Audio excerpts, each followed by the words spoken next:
বন্ধু বহুত দিন পর এক জায়গায় হলাম রে। কথা ঠিক বন্ধু, কতদিন দেখা নাই তোদের সাথে।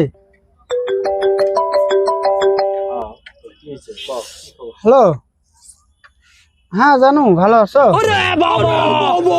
হ্যাঁ, খাওয়া দাওয়া করছো জানু? কি বলো জানু, খাওয়া দাওয়া করা লাগবে না?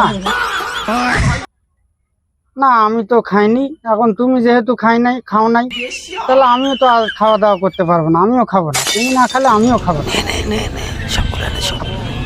তো আসতে না মোর খাবার করে তুই যে কলু খাবো না, হারা দুজনে ভাগ করে নিস। আমার দোষ, তুই তো কলু খাবো না, এই জন্য আমরা ভাগ করে নিয়ে নিই। আরে মুই তো কথার কথা কোনো, তাই বলে তোমাকে শোক ভাগ করে নিয়ে খাওয়া লাগবে? তুই তো কলু খাবো না। খাও খালাদা খাও। হ্যাঁ